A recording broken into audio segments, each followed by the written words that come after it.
کو تو آپ درکنار کیجئے، ایک طرف رکھیے، تضحیک اور تذلیل کا باعث بن رہے ہیں۔ احترام تو چھوڑ دیجئے نا، وہ تو ان کو نہ ان کے ماں باپ نے سکھایا ہے، نہ ہی ان کو کبھی آئے گا۔ یہ جس راہ پر چل نکلے ہیں اس کا انجام بہت خوفناک ہے۔ میں ڈرانا بھی چاہتا ہوں، میں ان کے جو پیرنٹس ہیں ان سے ان کو باور بھی کرانا چاہتا ہوں کہ یہ جس طرف کو جا رہے ہیں اس کا کوئی اچھا اینڈ نہیں ہے۔ یہ الٹیمیٹلی آپ کے گریبانوں تک بھی پہنچیں گے۔ جب آپ ان کو روکنا چاہیں گے وہ نہیں رکیں گے، ایک بات۔ دوسری بات یہ ہے کہ پی ٹی آئی کی لیڈرشپ، چاہے وہ لندن میں ہے، چاہے وہ دنیا کے کسی ملک میں ہے، چاہے وہ پاکستان میں ہے، انہیں ان بے لگام گھوڑوں کو روکنا ہوگا۔ یہ میں آپ کو بتا رہا ہوں کیونکہ اب آپ کر کیا رہے ہیں، حرکات سے پرووک کر رہے ہیں کہ دوسرے بھی یہی کچھ کریں، اور اگر دوسری پارٹیوں کی طرف سے یہی کچھ ہوا تو آپ ذرا اس خوفناک سیناریو کا تصور کریں کہ کیا ہوگا۔ یعنی ملیٹنٹ ونگز تو کس کس کے پاس نہیں ہے اور کتنی دیر لگتی ہے بنانے میں۔ یہ جس قسم کی دہشت گردی ہو رہی ہے، جس قسم کی دہشت گردی 9 مئی کو کی گئی ہے، جس قسم کی دہشت گردی ان کے جلسے جلوسوں میں ہوتی ہے، جس طرح 2 دفعہ انہوں نے اسلام آباد میں کیا ہے، مطلب ہے یہ کوئی اچھی روایت جنم لے رہی ہے۔ آپ کا خیال یہ ہے کہ یہ ان کو کرنے دیا جائے گا ساری زندگی؟ ایک بات۔ دوسری بات یہ ہے کہ مجھے سب سے زیادہ خوشی اس بات کی ہے کہ جو انٹیریئر منسٹر ہے محسن نقوی صاحب، انہوں نے پہلی دفعہ صحیح لہجہ، صحیح زبان اور صحیح الفاظ کا استعمال کیا ہے۔ انہوں نے کہا کہ ان سے پاکستان کی شناخت چھین لینی چاہیے، ان کے پاسپورٹ کینسل کر دینے چاہیے، ان کے شناختی کارڈ بلاک کر دینے چاہیے، ان کے خلاف کیسز کرنے چاہیے، لندن میں بھی اور پاکستان میں بھی۔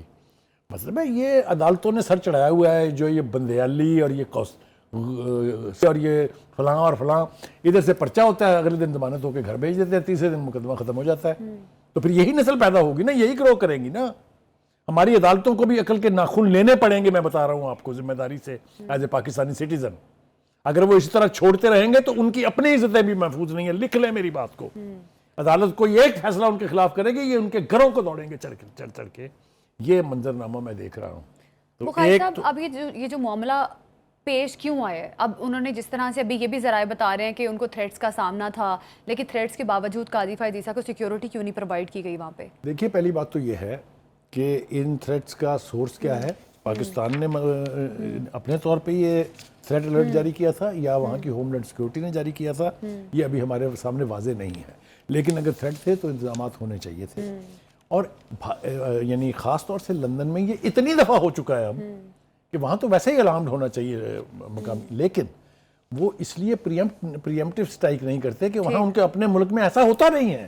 ٹھیک ہے، وہاں کوئی سیاسی پارٹی کسی مخالف سیاسی پارٹی کے ساتھ اس قسم کا گھٹیا پن، اس قسم کے ذلت امیز رویے کا باعث نہیں بنتے ہیں، اس لیے وہ اینٹیسپیٹ نہیں کر سکتے۔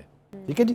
دوسری بات یہ ہے کہ اچھا بخاری صاحب، ایک طرف پی ٹی آئی احتجاج کر رہی ہے، دوسری طرف علی امین گنڈا پور صاحب جنہوں نے کہا ہے کہ بشرا بی بی جو ہے عدالتی پروسیجر کے تھرو باہر آئی ہیں، کوئی ڈیل نہیں ہوئی، اور یہ بھی انہوں نے کہا ہے بڑے بسوک اور اشورٹی کے ساتھ کہ بانی پی ٹی آئی بھی جلد جیل سے باہر ہوں گے۔ تو یہ جو اشورنس ہے یہ کہاں سے آ رہی ہے؟ ایشورنس جو ہے جی پچھلے سال 5 مئی کی تاریخ دی تھی انہوں نے، اگر آپ کو یاد ہو کہ بانی پی ٹی آئی 5 مئی کو ہمارے ساتھ ہوں گے۔ جی، پھر انہوں نے کہا نہیں جناب وہ 20 جون کو باہر آ رہے ہیں۔ جی، پھر انہوں نے کہا نہیں جی وہ تھوڑی گڑبڑ ہو گئی تھی جی، وہ اگلے ہفتے آ رہے ہیں۔ یہ تو یہ ہم نے بہت سنا ہوا ہے نا، تو یہ تو کیونکہ یہ اس طرح سے نہیں ہونا کہ آپ خواہش کریں جی، اور اوپر سے کوئی جن آئے گا اور وہ اس کو مطلب کر دے گا، ایسا نہیں ہوتا ہے۔ یہ عدالتی پروسیس کے تحت ہی سزا بھگت رہے ہیں، عدالتی پروسیس کے تحت ہی ان کی جان چھوٹے گی، اور یہ ایک دن کا پروسیس نہیں ہوتا۔ کوئی آدمی جو ہے وہ ہتھیلی پہ سرسوں جمانے نہیں جا رہا ہے۔ ایک بات تو یہ ہے۔ دوسری بات یہ ہے کہ اگر آپ نے کچھ غلط کیا ہوا ہے تو اس کا سامنا تو آپ کو کرنا پڑے گا۔ ٹھیک ہے، مقدمات پہلے بھی سیاستدانوں کے اوپر قائم ہوتے رہے ہیں، پہلے بھی لوگوں نے سیاستدان کی حیثیت سے اس قسم کے ریاستی جبر کا بھی سامنا کیا ہے۔ ہم حوالے دیتے ہیں نا کہ آج آپ کو بہت تکلیف ہے کہ بشرا بی بی کو یہ کر دیا، ان کا کھانا یہ کر دیا۔ آپ نے خود کیا کیا تھا جب آپ حکومت میں تھے؟ آپ نے امریکہ کے کیپٹل میں کھڑے ہو کے کہا میں اس کا اے سی اتروا لوں گا، میں اس کو گھر سے کھانا نہیں کھانے دوں گا، ہم رضائی نہیں دیں گے رانا ثناء اللہ کو، اس کے فرش پہ ہم چینی پھینک کے اور اس کے اوپر کیڑیاں چھوڑیں گے۔ ارے خدا کے واسطے شرم آنی چاہیے آپ لوگوں کو یہ کہتے ہوئے۔ آپ اپنا رویہ دیکھیں۔ آپ آصف زرداری کی بہن کو عید کی رات کو آئی سی یو سے نکال کے جیل لے گئے تھے، آپ کو یاد ہی نہیں ہے کچھ؟ آپ نے نیب کے چیئرمین کو استعمال کر کے بلیک میل کر کے اس کی ویڈیو بنا کے اس کے ہاتھوں اپنے کس اپوزیشن لیڈر کو چھوڑا؟ آپ کھڑے ہو کے چوک پہ نعرہ مارتے تھے کہ میں پوری اپوزیشن کو جیلیں بھر دوں گا ان سے. آپ بلا کے بشیر میمن کو کہتے ہیں کہ بناؤ مقدمے, مجھے نہیں پتا, چاہے غداری کا بناؤ چاہے جو مرضی بناؤ. جی تو آپ اپنے رویے دیکھ رہے ہیں. پھر آپ کیسے, جب آپ نے گڑھا کھودا ہوتا ہے کسی کے لیے تو آپ کے لیے ایک گڑھا خود سے تیار ہوتا ہے. یہی خدائی عمل ہے جس کو مکافات عمل کہتے ہیں. ٹھیک, اسی کے ساتھ ایک شارٹ بریک لیتے ہیں, ہمارے ساتھ ہی رہیے گا.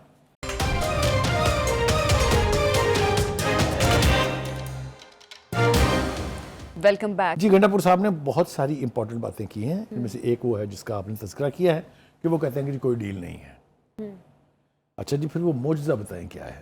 اچھا, اگر ڈیل نہیں ہے تو پھر کوئی وہ کہہ معجزہ رہے ہے ہیں فیک کیسز ہیں. فیک کیسز بانی پی ٹی آئی پہ بھی ہیں, بشرا بی بی پہ جو کیسز تھے وہ فیک تھے, اس لیے باہر آ گئی ہیں. اچھا, ویری گڈ. اگر ایسا ہے تو پھر تو یقینی طور پہ بانی پی ٹی آئی صاحب کو باہر آ جانا چاہیے نا. وہ دیکھتے ہیں, اب انتظار کرتے ہیں کب آئیں گے. دیکھیے, گزارش یہ ہے, یہ پولیٹیکل وینجینس جس کو کہتے ہیں نا, انتقام کا جذبہ جو ہے, یہ چاہے نون لیگ میں ہو, چاہے پیپلز پارٹی میں ہو, چاہے جماعت اسلامی میں ہو, چاہے کسی میں بھی ہو, پولیٹیکل وینجینس جو ہے نا, یہ ایک کرس ہے, یہ ایک بیماری کا نام ہے. اور یہ ہر وقت سوچنا چاہیے کہ آج جو میں کر رہا ہوں کل میرے ساتھ یہی ہو سکتا ہے. ایک بات. دوسری بات یہ ہے کہ ان کو جب یاد دہانی کرائی گئی کہ جناب یہ آپ جو ہے, یہ مفاہمت کی بات جس کی آپ کر رہے ہیں کہ جی کوئی ڈیل کا نتیجہ ہے, تو اسی میں ان سے سوال کیا گیا کہ جناب یہ آپ فوج کے ادارے اور جو آرمی چیف کے اوپر تنقید کرتے ہیں, اس کا آپ کے پاس کیا جواز ہے. تو انہوں نے کہا جی ہم نے تو آج تک کبھی کی نہیں, ہم نے تو فوج کو کبھی کچھ نہیں کہا, اسٹیبلشمنٹ کو بھی کچھ نہیں کہا, ہم نے تو کبھی آرمی چیف کو بھی کچھ نہیں کہا. ہاں, ہم ان کی پالیسیوں سے اختلاف کرتے ہیں. یعنی یہ کان جو ہے وہ ادھر سے پکڑنے کی بجائے آپ ذرا ادھر سے پکڑ لیں, پکڑا تو آپ نے کہا نہیں ہے. Any way. اچھا بخاری صاحب, اب شیر افضل مروت صاحب جو ہیں بڑے ایکٹیو نظر آ رہے ہیں. ہم نے پچھلے کچھ دن سٹیٹمنٹس بھی دیکھی شیر افضل مروت کی, علی امین گنڈا پور پر جو تنقید کی جا رہی تھی, اور اس قسم کی سٹیٹمنٹس بھی ہم نے دیکھی. ابھی شیر افضل مروت کہہ رہے ہیں کہ مجھے 3 لاکھ لوگ دے دیں تو خود بات کرے گی اور ہم کوئی نہ کوئی راستہ نکال لیں گے. ایک چیز یہ, اب شیر افضل مروت نے بانی پی ٹی آئی سے ملاقات بھی کی ہے اور یہ بھی کہا ہے کہ احتجاجی کمیٹی کا انہیں ممبر بنا دے تاکہ وہ احتجاجی کمیٹی کو لیڈ کرے. اس سے قبل بھی وہ یہی چاہتے تھے کہ احتجاجی کمیٹی کا وہ حصہ بنے اور وہ دیکھیں احتجاجوں کو. تو اب آپ کو کیا لگتا ہے کہ کیا شیر افضل مروت ایک بیٹر چوائس ہے؟ اور یہ بھی کہا ہے بانی پی ٹی آئی نے کہ علی امین گنڈا پور نے احتجاج جو کیے ہیں وہ ٹھیک نہیں کیے. دیکھیے, یہ شیر افضل مروت صاحب جو ہے تیسری دفعہ اپنی کھچار سے نکلے ہیں. نام کے حوالے سے شیر ہے نا, تو کھچار سے نکلیں گے نا. تیسری دفعہ نکلے ہیں, 2 دفعہ کافی سنب ہو چکے ہیں. پارٹی نے بھی سنب کیا, پارٹی کی لیڈرشپ نے بھی سنب کیا, جو کور کمیٹی تھی اس نے بھی سنب کیا. آپ کے سامنے ہے نا, ہم اس پروگرام میں ذکر کرتے رہے. اب یہ پھر آئے ہیں کہ ہیئر آئے ہیں. وہ ایک محاورہ ہے کہ نہ نومن تیل ہوگا نہ رادھا ناچے گی. 3 لاکھ بندے کہاں سے دیں گے ان کو, 3-4 لاکھ بندے کہاں سے دیں ان کو. ان سے تو اب خود نہیں ہو رہے اتنے بندے تو کیا 30,000 نہیں ہو رہے ان سے. تو ایک تو انہوں نے خواہش ایسی کی ہے جو نہ پوری ہو سکتی ہے اور نہ پوری ہوگی, تو پھر کیسے کریں گے وہ احتجاج جی. اینی وے, وہ کہتے ہیں نہیں ہم ڈی چوک میں دھرنا دیں گے. ڈی چوک میں بس ایک ہی بندہ دھرنا دے سکتا تھا, اس کا نام تھا عمران خان. یہ اور کسی کے بس کی بات نہیں ہے, اس لیے کہ اس کے بخاری صاحب ایک چیز اس میں ایک جھول بھی ہے. جملہ پورا کروں. جی. یہ عمران خان کی پرسنالٹی کا کرزما تھا کہ لوگ اس کو دیکھنے وہاں چلے جاتے تھے. بندے کوئی نہیں ہوتے تھے, آ کے شام کو ڈانس وانس کر کے لوگ چلے جاتے تھے نا گانے وانے سن کے. وہ اکیلا کھڑا رہتا تھا. ان میں کسی میں گٹس نہیں ہے, یہ صرف عمران خان کر سکتا تھا. ایک بات. دوسری بات, یہ ساتھ ہی وہ یہ بھی فرما رہے ہیں کہ جی ہمارے 300 سے 400 جو پارلیمنٹیرین ہیں یہ احتجاج کے دوران کہاں تھے. سوال ٹھیک ہے, بالکل صحیح ہے. ٹھیک ہے, کیونکہ جب کسی نے خان صاحب سے پوچھا, جب جرنلسٹوں سے وہ ملے تھے, تو انہوں نے کہا وہ میں نے انہیں ہدایت کی تھی کہ ذرا چھپ جائیں آپ. ارے جب یہ لوگ روپوشی اختیار کر لیں گے, جب احتجاج کا پارٹی کی طرف سے, ٹاپ پارٹی لیڈرشپ کی طرف سے فیصلہ کیا ہو اور ایم پیز چھپ کے گھروں میں بیٹھیں گے تو کون سا احتجاج ہوگا. لہٰذا آپ نے دیکھ لیا کہ چاہے وہ لاہور کے دونوں جلسے ہیں, چاہے وہ اسلام آباد پر چڑھائی کی بات ہے, کتنے بندے تھے جی. تو پی ٹی آئی کے یہ بندے اکٹھے کرنا تو کبھی مسئلہ نہیں رہا, تو پھر کیوں نہیں ہو رہے اکٹھے اب. بخاری صاحب, شیر افضل مروت جس طرح سے کہہ رہے ہیں مجھے 3 لاکھ بندے دیں, اب تو احتجاجی کمیٹی کے سربراہ بھی مقرر ہو گئے, تو بندے اکٹھے کرنا تو ان کا کام ہے. یہ کس سے بندے مانگ رہے ہیں, کیونکہ ان کے اکارڈنگلی علی امین گنڈا پور جو ہیں وہ صحیح قسم کا احتجاج نہیں کرتے, تو پھر کس سے بندے مانگ رہے ہیں. علی امین گنڈا پور تو پھر کوئی نہ کوئی بندے لے کے پہنچ جاتے ہیں اسپاٹ پہ. وہی کہا نا, میں نے ایک مثال دی تھی آپ کو کہ نہ نومن تیل ہوگا نہ رادھا ناچے گی.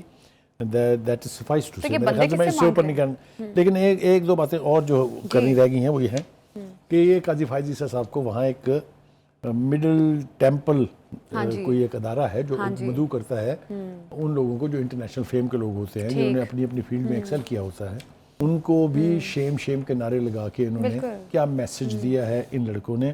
یہ میں کیا اس کے بارے میں عرض کروں، بالکل. مگر ان کو جو ورغلا رہے ہیں وہ کون لوگ ہیں؟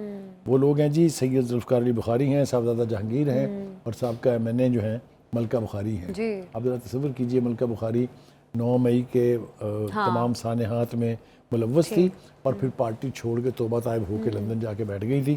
اب وہ پھر ان کے پیچھے اکسانے میں شامل ہیں کیونکہ وہ وہاں موجود تھی اس وقت.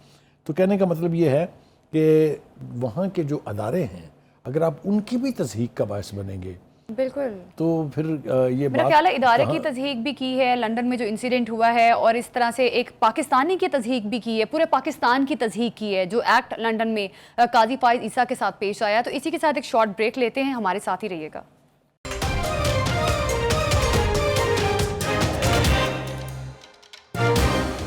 Welcome back. مولانا فضل الرحمان نے کہا ہے کہ 26ویں آئینی ترمیم میں حکومت کو سپورٹ نہ کرتے تو بڑا گندا مسودہ سامنے آتا. بخاری صاحب، اب مولانا فضل الرحمان صاحب جو مختلف سٹیٹمنٹس دے رہے ہیں کہ حکومت نے 11 لوگوں کو خرید لیا تھا، ہمارے 8 بندے تھے، تو کیا ان کو پہلے معلوم نہیں تھا؟ یہ اگر تو انہیں معلوم تھا اور وہ اس وقت نہیں بولے ہیں تو بڑی حیرت کی بات ہے. اب اس وقت بیٹھ کے جسٹیفیکیشن دینا اور اپنے دیے ہوئے ووٹ کو جسٹیفائی کرنا جو ہے، یہ تو مطلب ایک عجیب و غریب بات ہے. اور لوگ اب اتنے بیوقوف نہیں ہیں، لوگ سمجھ جاتے ہیں کہ کون سا پولیٹیکل لیڈر کس وقت میں بیٹھ کے اپنے کس کیے ہوئے فیصلے، کس کیے ہوئے یعنی کیا حکمتیں اپنی اپنا کے پچھتا رہا ہے.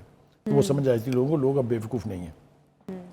لیکن 2-3 باتیں ہیں. یعنی وہ کہتے ہیں کہ پارلیمنٹ کی خود مختاری سے کبھی میں نے انکار نہیں کیا ہے، لیکن اسی اسمبلی کو وہ PTI کے ساتھ مل کے غیر قانونی اور جعلی اسمبلی کہتے رہے آپ کے سامنے، اگر آپ کو یاد ہو تو دوسری بات یہ ہے کہ وہ یہ کہہ رہے ہیں کہ پاکستان ایک جمہوری ملک ہے جس میں عوام کی شراکت داری ہے اور آمریت نہیں ہوگی.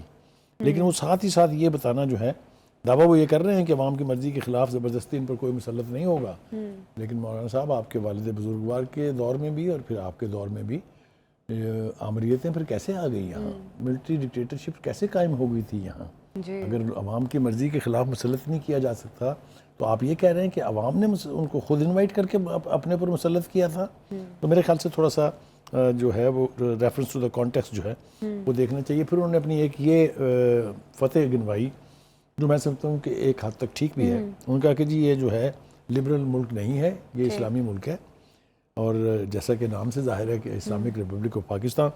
تو انہوں نے کہا جی کہ پہلے جو ہے وہ اسلامی نظریاتی کونسل کی جو سفارشات آیا کرتی تھی وہ اسمبلی میں آگے پتہ نہیں کہاں غائب ہو جاتی تھی. یہ پہلی دفعہ ہے کہ ان کی وجہ سے جو ہے وہ 26ویں آئینی ترمیم کے تحت پارلیمان اسلامی نظریاتی کونسل بخاری کی صاحب، سفارشات ابھی پر جو بحث مولانا کرے فضل گی. الرحمان کی سٹیٹمنٹ سامنے آ رہی ہیں کہ 26ویں آئینی ترمیم مجبوری کے تحت انہوں نے جا کے حکومت کا ساتھ دیا. اب 27ویں آئینی ترمیم کی بھی باز گشت ہمیں کئی دن سے سنائی دے رہی ہے. اگر 27ویں آئینی ترمیم آتی ہے تو کیا لگتا ہے مولانا فضل الرحمان حکومت کا ساتھ دیں گے؟ بھائی میں نے آپ کو کتنی دفعہ کہا ہے، ایک تو آپ میری بات مانتی نہیں ہیں. میں نے آپ سے کتنی دفعہ کہا ہے کہ مولانا جو ہیں وہ اسٹیبلشمنٹ سے کبھی پرے نہیں رہتے ہیں. وہ الٹیمیٹلی ناراض ہوتے ہیں بہت، وہ لگتا بھی ہے کہ بہت ناراض ہیں. لیکن آپ دیکھیے کہ 26ویں ترمیم میں کیا ہوا کہ وہ جو بقول ان کے خریدے ہوئے ووٹ تھے ان سے ووٹ لینے کی نوبت ہی نہیں آئی. مولانا نے اپنے 8 ووٹ پیش کر کے تو بل پاس کروا دیا نا. مطلب 26ویں ترمیم منظور ہو بخاری گئی صاحب، نا. پہلے مولانا فضل الرحمان کہتے رہے کہ 26ویں آئینی ترمیم میں کچھ شکیں ہیں جن پہ ان کو ریزرویشن ہے، اس وجہ سے پھر انہوں نے اپنا مسودہ تیار کر کے حکومت کو دیا. اب آپ کو لگتا ہے کہ 27ویں آئینی ترمیم میں جو چیزیں رہ گئی حکومت اس کو وہ شامل کرے گی 27ویں آئینی ترمیم میں؟ کیا مولانا فضل الرحمان پھر 27ویں آئینی ترمیم پہ متفق ہو جائیں گے؟ پہلی بات تو یہ ہم نے پہلے بھی اپنے ناظرین کو بتایا تھا، پھر دوبارہ ہم اس کو بتا دیتے ہیں تاکہ سند رہے. جی، وہ یہ ہے کہ یہ میں سمجھتا ہوں کہ حکومت پلیڈ سمارٹ. انہوں نے پریشرز کے تحت جو مولانا فضل الرحمان صاحب کی طرف سے تھا، جو PTI کی طرف سے بھی تھا، مطلب آپ ان کے پریشر کو رول آؤٹ نہیں کر سکتی. انہوں نے یہ کمال عقل مندی کی کہ جو آئینی پیکج تھی جس کا تعلق سپریم کورٹ سے تھا خاص طور سے، ان کو الگ کر لیا اور مان لی ان کی بات کہ ٹھیک ہے جناب یہ پہلے کر لیتے ہیں. اور جو باقی کی تھی ان کو ایک طرف کر دیا. اس کے اوپر نعرے مارے، PTI نے بھی مارے نعرے. اگر آپ کو یاد ہوگا تو مولانا فضل الرحمان صاحب نے بھی نعرے مارے تھے، یاد ہے آپ کو؟ جی. پاس کرانے کے بعد پھر فیلر چھوڑا گیا جس کو میں کہتا ہوں کبھی کبھی درفنتنی جی کہ جی اب 27ویں ترمیم بھی آ رہی ہے. آپ کو پتا ہے پہلے سب سے پہلے رانا ثناء اللہ نے کہا تھا جتنی چیزیں اس میں سے نکال دی گئی تھی وہ ساری اب 27ویں ترمیم میں ڈالی جائیں گی. اچھا اس میں ملٹری کورٹ کا ٹرائل بھی ہے, اس کی بات ہو رہی ہے, اس کی بازگشت ہم تک پہنچ رہی ہے. یہی تو میرا سوال ہے کہ پھر کیا مولانا تب حق میں ووٹ دیں گے 27ویں آئینی ترمیم کے؟ دیکھیے مولانا جو نا کیس ٹو کیس چلتے ہیں. 26ویں ترمیم منظور کرانی تھی تو اس کے اپنے پریشر تھے, اس کی اپنی bargain is a bad word, مطلب وہ کن شرائط پر راضی ہوئے ووٹ دینے کے لیے. وہ انہوں نے دعویٰ تو یہی کیا تھا کہ اب یہ ڈرافٹ ہمارے ڈرافٹ کے قریب تر ہے. ایک دفعہ پھر یہی اعلان ہو جائے گا, اس میں کون سی دیر لگتی ہے. یہ کہنے میں کتنی دیر لگے گی مولانا صاحب ہوں یا کوئی بھی سیاسی لیڈر ہو کہ ہاں جناب ملٹری اسٹیبلشمنٹ پر حملے نہیں ہونے چاہیے, یہ ملک کی سلامتی کے سمبلز ہیں. بتائیں کون سی اس میں ڈی مورلائز پوزیشن ہے, مورل پوزیشن ہے نا. تو اینی وے اس وقت کوئی بھی بندہ میرے سمیت مولانا فضل الرحمان صاحب کی جو اسٹریٹجی ہے اس کے اوپر حرف آخر بیان نہیں کر سکتا. جیسا میں نے کہا مولانا کیس ٹو کیس بیسس کے اوپر اپنی اسٹریٹجی اور اپنے فیصلے جو ہیں وہ کرتے ہیں, اس لیے وہ we will cross the bridges when they will come. بالکل مولانا کو سمجھنا شاید میرا خیال ہے کہ مشکل ہے.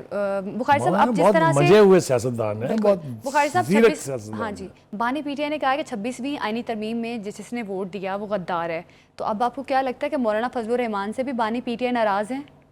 آپ نا بہت معصوم ہیں. آپ کو یہ بات میں نے میرا خیال ہے 3-4 ہفتے پہلے کہی تھی کہ جو محبت کی پینگیں مل رہی ہیں, پیچھے ہاتھ باندھ کے نمازیں پڑھی جا رہی ہیں, یہ کس قسم کی ہرزہ سرائی ہوگی مولانا کے بارے میں, اس کی ابتدا آپ نے خود بیان کر دی ہے. غدار تو کہہ دیا نا پھر ایک دفعہ انہوں نے, جنہوں نے ووٹ دیا وہ غدار ہے, تو ووٹ تو دیا ہے مولانا نے. ایک بات. دوسری بات یہ ہے کہ اب چونکہ وہاں سے لائن آ گئی ہے کہ بانی پی ٹی آئی نے غدار کہہ دیا ہے, اب آپ دیکھیے کہ نیچے کیسے ترانہ گایا جائے گا. ایک تو یہ ہو گیا. دوسری بات یہ ہے کہ 27ویں ترمیم کے حوالے سے میرے خیال سے جو خیبر پختونخوا کے گورنر ہیں جناب فیصل کریم کنڈی صاحب, انہوں نے الٹیمیٹ بات کہہ دی. انہوں نے کہا 27ویں ترمیم تو آنی ہی آنی ہے, وہ تو آ کے رہے گی. اور جب وہ یہ کہہ رہے ہیں نا کہ آ کے رہے گی, کے پاس بھی ہو کے رہے گی. ٹھیک ہے جی, تو اس کو میرے خیال سے ہم یہیں چھوڑ دیتے ہیں کہ اگر یہ ترمیم آنی ہے تو بالکل آ کے رہے گی. ملک احمد خان صاحب جو ہے نا, محمد احمد خان صاحب, ملک احمد خان صاحب جو پنجاب اسمبلی کے اسپیکر ہیں, میں ان کا بہت مداح ہوں. وہ دھیمے مزاج کے, بہت کم غصہ آتا ہے, جب آتا ہے تو بہت خوفناک آتا ہے ان کو, لیکن وہ دھیمے انداز میں ہر سخت سے سخت بات کہنے کی اہلیت بھی رکھتے ہیں اور کمال بھی رکھتے ہیں. انہوں نے کہا ہے کہ 26ویں آئینی ترمیم میں کوئی کمی ہے تو اس کے اوپر غور کیا جا سکتا ہے, لیکن وہ یہ کہہ رہے ہیں کہ اسمبلی بلڈنگ سے عوام کی حاکمیت چھلکتی نظر آنی چاہیے. That it should be the people's power that should reflect from the corridors of the assemblies. ایک بات. دوسری بات یہ ہے کہ وہ یہ کہتے ہیں کہ جج صاحبان اپنے پاس اختیارات خود سے کیسے رکھ سکتے ہیں. کتنی گھنیری بات ہے یہ, گہری بات ہے. تو آرٹیکل 184(3) کے تحت وہ کہتے ہیں 2 جمہوری حکومتوں کو آپ نے چلتا کیا, آپ ہیں کون؟ یہ اگر اختیار آپ کے پاس تھا تو غلط تھا. یہ جس طریقے سے یہ اختیار رکھا گیا تھا وہ بھی آپ کو یاد ہے, وہ گن پوائنٹ کے اوپر جو 19ویں ترمیم ہوئی تھی. اینی وے, جج کون ہوگا کون نہیں ہوگا اس کا فیصلہ جج کرے گا. یہ سب کیا ہے بھائی, پوری دنیا میں کہیں نہیں ہوتا. اگلے دن کسی نے فیکچوئل سٹیٹمنٹ دی کہ 77 ممالک ایسے ہیں, 77 کنٹریز جہاں پر حکومت کا یہ پریروگیٹو اور پارلیمنٹ کا پریروگیٹو ہے کہ وہ جج مقرر کریں گے, ان کی پبلک ہیئرنگ ہوگی, یہ جج خود جج اپوائنٹ کرے گا. یہ رواج سے ٹھیک ہے. بخاری صاحب بریک کا کہا جا رہا ہے, بڑی درست بات ہے. ملک احمد خان صاحب نے کہا ہے کہ 26ویں آئینی ترمیم میں اگر کوئی فلا ہے تو میرا خیال ہے اس پہ غور کرنا چاہیے. ابھی ایک شارٹ بریک لیتے ہیں, اسٹے ود اس.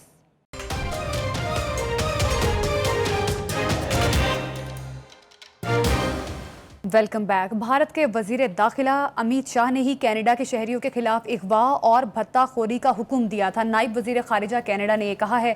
بخاری صاحب, اب یہ جو انڈیا اور کینیڈا کے درمیان رفٹ چل رہی ہے, اس کی وجہ ہے کیا؟ دیکھیے بنیادی طور پر اس کی وجہ یہ ہے کہ کینیڈین حکومت جو ہے اس بات پہ کنونس ہے کہ وہاں پر جو دہشت گردی ہو رہی ہے, خاص طور سے خالستان موومنٹ کے جو لوگ ہیں, آپ کو یاد ہے وہاں پر ایک ہردیپ سنگھ نجر جو تھے, ان کا قتل ہوا, اور اس قتل کی انویسٹیگیشن کے دوران حکومت کینیڈا جو ہے اس نے, اس کے وزیر اعظم ٹروڈو نے اور اب یہ نائب وزیر خارجہ نے واضح طور پر یہ بتا دیا ہے کہ اس کے پیچھے ہندوستان کی حکومت اور خاص طور سے نام لے کے کہا ہے کہ امیت شاہ جو ہیں وہ اس کے پیچھے ہے. ٹھیک. ایک بات یہ ہے، اور اسی وجہ سے بھارت اور کینیڈا کے جو سفارتی تعلقات ہیں وہ ایک اصطلاح ہوتی ہے جس کو کہتے ہیں ایٹ دا لوئسٹ ایب. وہ اپنے یعنی تاریخ کے مطلب بالکل کم ترین نوعیت ہے اس وقت ان کے تعلقات کی آپس میں. وجہ کیا ہے؟ ان کی انویسٹیگیشن یہ بتاتی ہے کہ خالصان موومنٹ کے لوگوں کا، میں نے آپ کو بتایا کہ ایک لیڈر کا قتل ہوا. دوسرے جو لیڈرز ہیں، پتونت سنگھ ہیں، یہ خالصان موومنٹ کے جو خالصہ ریفرینڈم ہے اس کے جو یعنی جو کرتا دھرتا ہے، ان کو دھمکیاں دی گئی ہیں. اب ہو کیا رہا ہے بھارت میں جو اس قسم کی دہشت گردی جو ہے انڈر ورلڈ کے ذریعے وہ مودی حکومت کی سرپرستی میں کام کرتی ہے. چاہے وہ ڈومیسٹک وائلنس ہو، خاص طور سے جس طریقے سے وہاں پر جو بڑے بڑے واقعات ہوئے ہیں اس میں ایک یہ کہ سدھو موسے والا جو تھے، جو بہت معروف سنگر تھے، ان کا مرڈر بھی اسی گینگ نے کروایا جس کا نام ہے لارنس بشنوئی گینگ. یہ مودی کے زیر اثر ہے، مودی کے کہنے کے اوپر ہر قسم کی کارروائی کرنے کے لیے تیار رہتا ہے. ٹھیک ہے جی. اسی نہیں پھر بابا صدیق کو قتل کیا حال ہی میں، جو سلمان خان جو بہت معروف ایکٹر ہیں، ان کے جو وہ دوست تھے. مطلب کہنے کا یہ ہے کہ یہ جو کچھ بھی وہاں کرایا گیا ہے، خاص طور سے کینیڈا میں، وہاں کی حکومت اس بات پہ کنونس ہے کہ یہ ہندوستان کی حکومت کے ایما پر ہوا ہے اور وہ اس کو برداشت کرنے کے لیے تیار نہیں ہیں. They can go to any extent. آپ کو یاد ہوگا جب ان کی انویسٹیگیشن نے بتایا کہ جو ہندوستان کی وہاں ایمبیسی تھی، بلکہ ہائی کمیشن جو تھا، اس میں 6-7 لوگ ملوث تھے اس میں، تو ان کو انہوں نے نکال دیا. اپنے ملک سے پرسونا نان گراٹا قرار دے کے ان سے کہا کہ ملک چھوڑ دیں. وہ دوسری بات ہے کہ حساب برابر کرنے کے لیے ہندوستان نے بھی 6 جو ہے ڈپلومیٹس کو نکالا. لیکن all this speaks too much about what is the nature of relations between Canada and India as of today. تو tension runs very high. جو وہاں کی سکھ موومنٹ ہے وہ بھی کچھ ٹالریٹ کرنے کے لیے تیار نہیں ہے. وہ کہتے ہیں کہ ہم اپنی یہ تحریک کسی صورت ترک نہیں کریں گے اور اپنے آبجیکٹو حاصل کیے بغیر ہم اس تحریک کو یعنی جتنی بھی قوت سے چلا سکتے ہیں وہ چلائیں گے. کینیڈین حکومت یہ کہتی ہے کہ جو یعنی یہ سکھ حضرات جو یہاں پر موجود ہیں، جو ہمارے کینیڈین شہری ہیں، ان کی لائف کی پروٹیکشن ہماری فنڈامنٹل رسپانسبلٹی ہے اور اس میں نہ کسی قسم کی ہم گنجائش ہونے دیں گے، نہ کسی قسم کی ہم کسی کے ساتھ رعایت کریں گے. بخار صاحب، کینیڈا کی تو یہ آف کورس یہ فنڈامنٹل ڈیوٹی ہے کہ وہ اپنے شہریوں کو پروٹیکٹ کرے. جس طرح سے اغوا ہو رہے ہیں کینیڈین شہریوں کے، قتل کیا جا رہا ہے انہیں، تو یہ کس طرح سے ممکن ہے؟ کیا ان کی ایجنسیز میں لوگ ایسے موجود ہیں؟ دیکھیے، میں نے پہلے بھی آپ سے کہا، آپ نے بالکل صحیح سمت میں اشارہ کیا ہے کہ انڈین حکومت جو ہے دوسرے ملکوں میں، چاہے وہ سری لنکا ہے، چاہے وہ بنگلہ دیش ہے، چاہے جن ملکوں سے ان کی مخاصمت ہے، وہاں پر یہ اسی طریقے سے انڈر ورلڈ کے لوگوں کو استعمال کر کے جنہیں وہ دشمن سمجھتے ہیں ان کا کلا کما کرنے کی کوشش کرتے ہیں. بے پناہ وارداتیں میرے پاس پوری، یہ دیکھیں یہ پوری لسٹیں میرے پاس موجود ہیں. انہوں نے کس وقت سری لنکا میں کیا کیا، انہوں نے کس وقت نیپال میں کیا کیا. تو یہ جو انڈر ورلڈ کے لوگوں کو استعمال کرنا حکومتی سطح کے اوپر اور دوسرے ممالک میں جا کے وہاں کلنگ یا کسی کو ایلیمینیٹ کرنے کی کوششیں کرنا جو ہے، یہ انڈیا بری طرح سے ایکسپوز ہوا ہے اس کے اوپر. میرا خیال ہے پوری دنیا میں جس کو کہتے ہیں نا کہ شرمساری برداشت کرنا پڑی ہے. تو اسی طریقے سے آپ کو میں بتاؤں کہ امریکہ نے بھی وارننگ دی ہے. وہ اگلے کسی پروگرام میں ہم اس کی تفصیل بھی بتائیں گے، کیونکہ وہاں بھی کوشش کی گئی ہے اسی طریقے کی. جو مخالفین ہیں ہندوستان کے، خاص طور سے جو سکھ موومنٹس ہیں، ان کو ایلیمینیٹ کرنے کی کوششیں کی گئی ہیں. یہ میرے خیال سے اب اتنے بڑے ایکسپوجر کے بعد میرے خیال سے ہوش کے ناخن لینے چاہیے مودی صاحب کو بھی، اور مودی صاحب کی آنکھوں کے نیچے، ناک کے نیچے موساد یا را جو کچھ کروا رہی ہے، ان کو بھی چاہیے کہ وہ 10 بار سوچیں، کیونکہ ان کے ایکسپورٹ.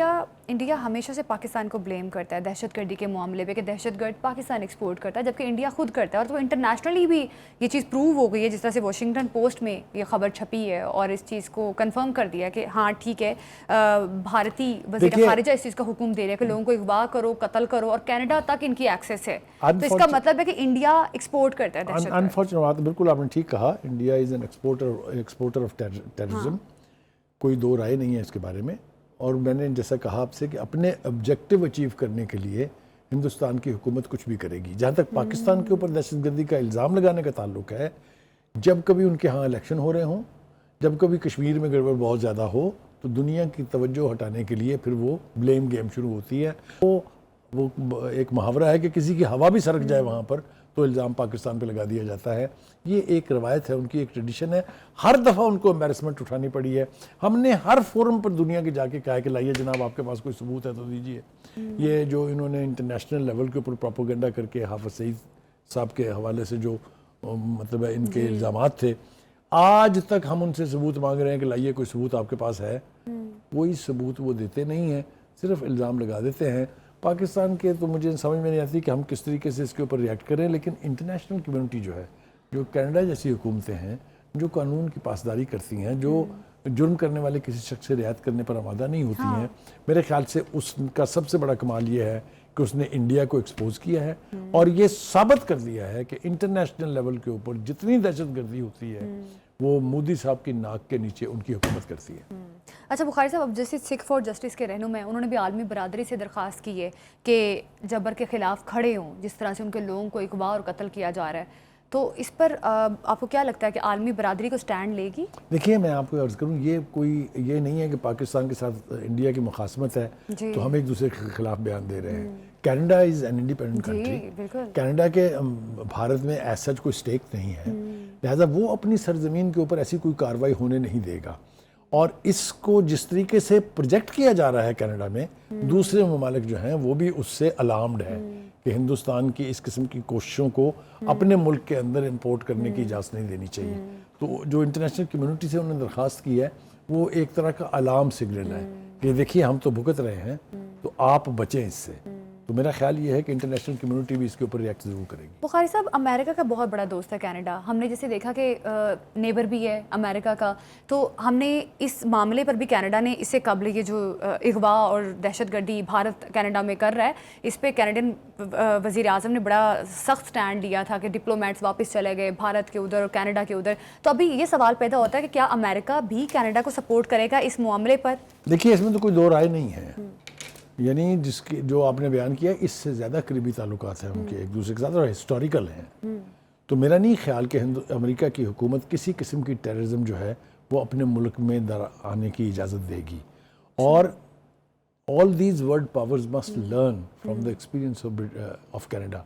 جس طریقے سے وہاں ہندوستان نے اندر پہنچ کے ڈپلومیٹس کو استعمال کر کے, انڈر ورلڈ کے لوگوں کو استعمال کر کے اپنے مخالفین کے گلے کاٹے ہیں یا ان کو ایلیمنیٹ کرنے کی کوشش کی ہے, میرا نہیں خیال کہ کوئی بھی سویلائز سوسائٹی جو ہے اس کی اجازت دے سکتی ہے. کوئی بھی سویلائز سوسائٹی اس چیز کی اجازت نہیں دیتی. پروگرام سے ابھی دیجیے ہمیں اجازت, کل پھر ملاقات ہوگی. اللہ حافظ.